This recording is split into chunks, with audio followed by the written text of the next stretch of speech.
Hey, where are you right now? I've been sleeping at home, sleeping at home. There's no sign of my husband at our home where I am now. He's lying to me. Let's go back to when I was pregnant with our first child. My name is Ashley. I was finally expecting our first child in our second year of marriage. Just 1 month to go until my due date. I'm 9 months pregnant.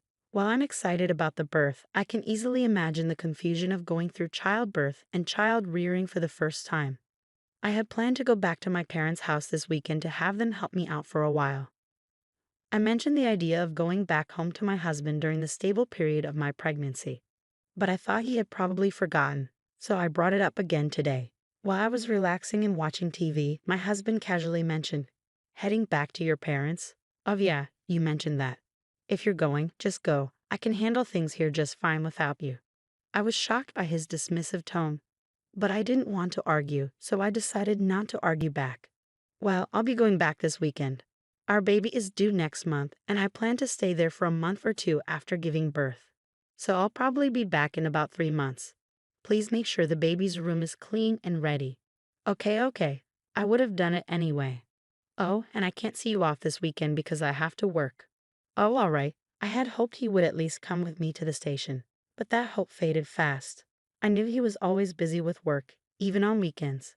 But I wish he would think about how hard it will be for me, heavily pregnant and with lots of luggage, to manage on the train. I understand he's busy, but I do feel lonely sometimes. I don't want our soon-to-be-born baby to feel lonely either.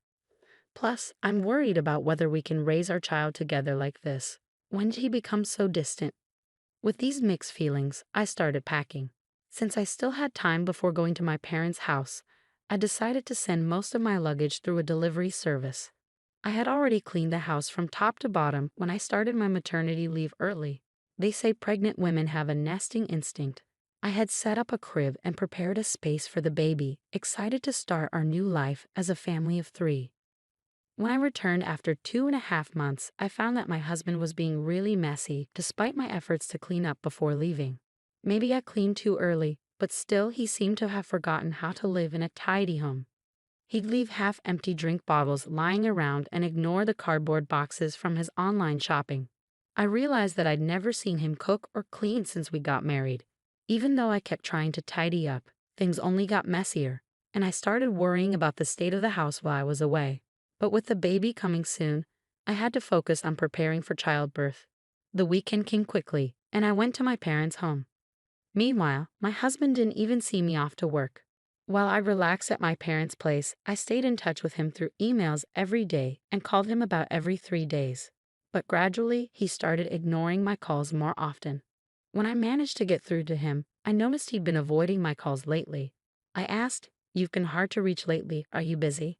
But his answers were vague, like sort of or not really. Then I asked him nervously, "You're not cheating on me, are you?" I've heard some men do that when their wives are pregnant. He sounded annoyed and denied it, saying, "No, why would I do that?" It's frustrating to be accused. Feeling uneasy, I quickly apologized. Having these worries while carrying our precious baby wasn't good for my mental health. I needed to trust my husband, I decided.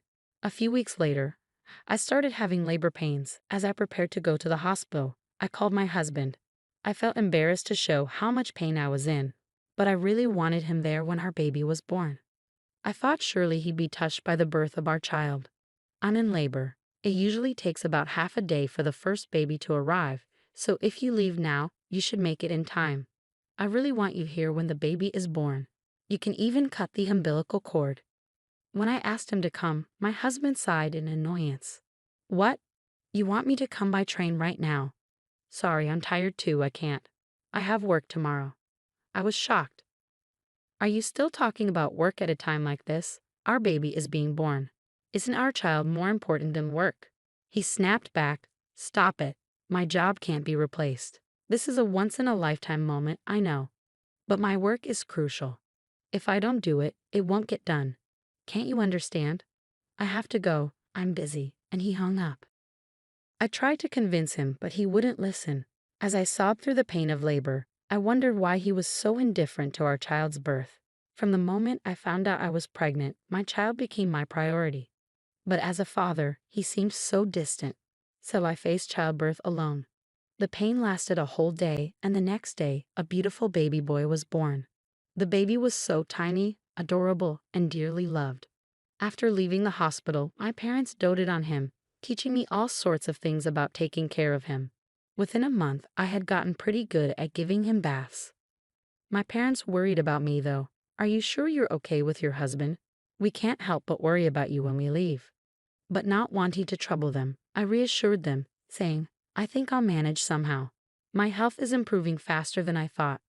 I might go back home next week," I told them. "Really, don't overdo it. Let us know if anything happens," they replied.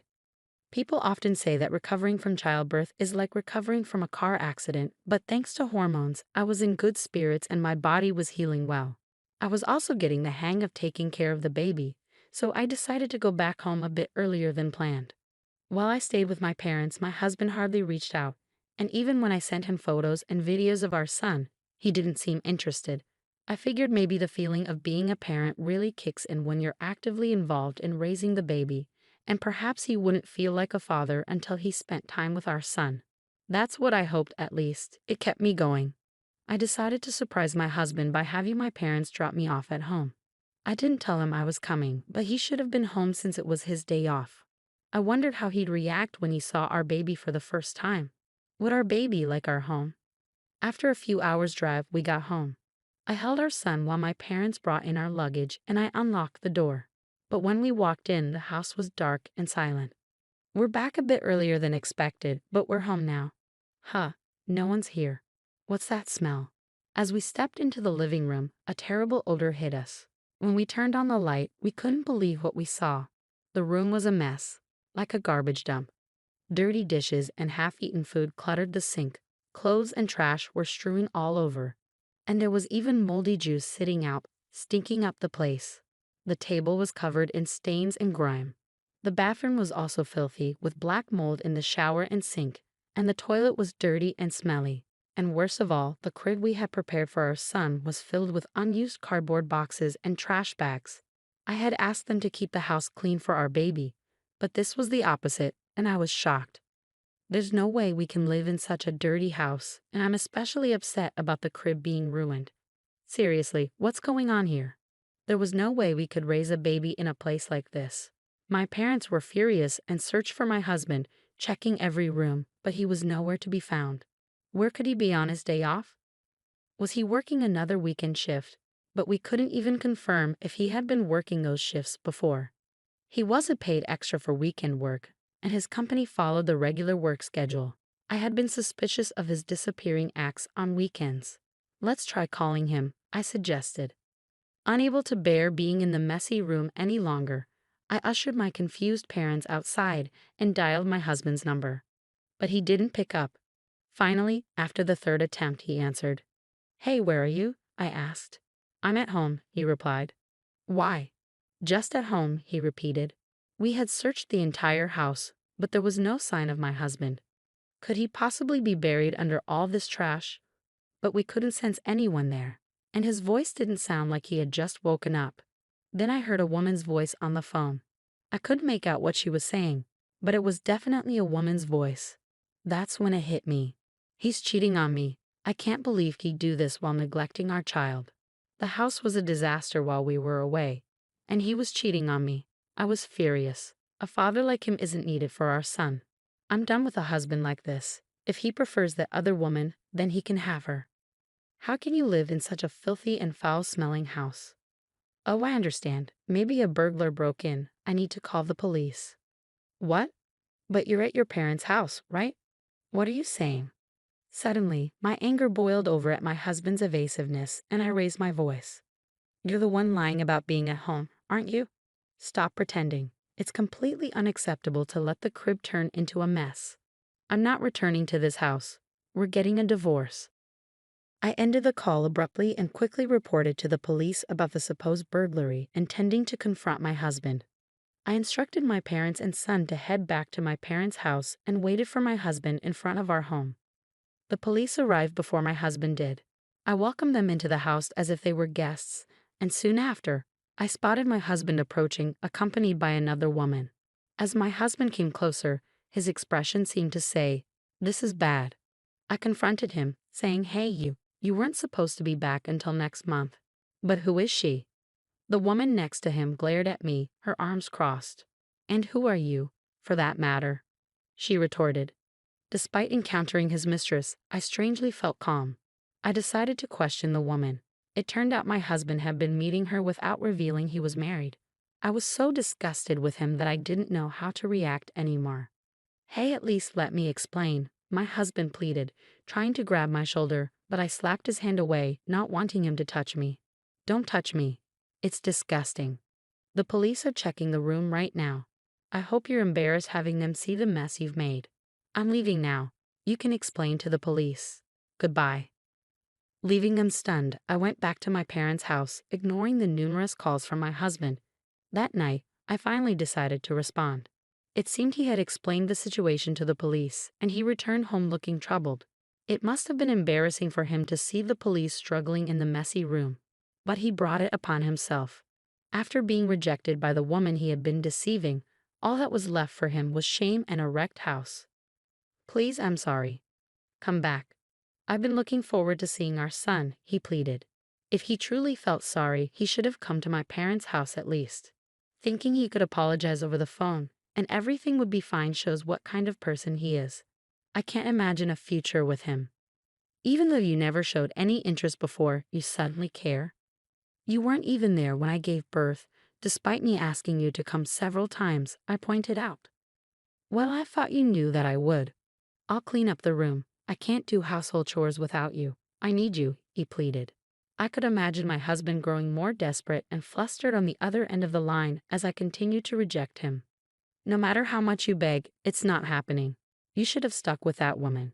If you can't handle housework, have her do it for you," I responded firmly. "But that was just a fling. It was a momentary lapse. You're the only one for me, Ashley," he insisted. "A fling? Weren't you seeing her every time you said you had to work overtime?" I countered. "Well, that's a different—" He trailed off, unable to explain himself. I pressed my husband, who was mumbling incoherently, and he confessed that he had been cheating on me with multiple women from his high school that he had reconnected with at a friend's wedding party. He's a scumbag either way. There's no point in talking, I thought to myself as I listened to him desperately apologizing, his voice close to tears. "I can't believe it. You disgust me. Were you planning to touch our son with those hands?" "Unthinkable," I said, feeling a chill run down my spine. I won't do it again. I'll come to pick you up right now. I want to see you and our son. I'll prove my sincerity. Let's go home together," he pleaded. I couldn't believe what I was hearing from his defiant voice. What was he thinking at this point? "I can't trust you. There's nothing more to talk about. I'll raise our son on my own," I declared firmly. "Ashley, please forgive," he began, but I hung up before I could hear the rest of his words.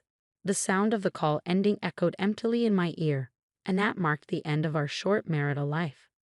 Half a year has passed since then, and I've decided to start working, relying on my parents for support. Once I've saved up enough money, I intend to leave my parents' house and start living on my own with my son. I'm in the midst of divorce negotiations with my husband, mainly for the sake of alimony. Despite his limited experience living alone, my husband is apparently unable to manage household chores, and most of his meals are from dining out, leaving his house in disarray. However, that's no longer my concern. I will do my best, showering my son with abundant love and care.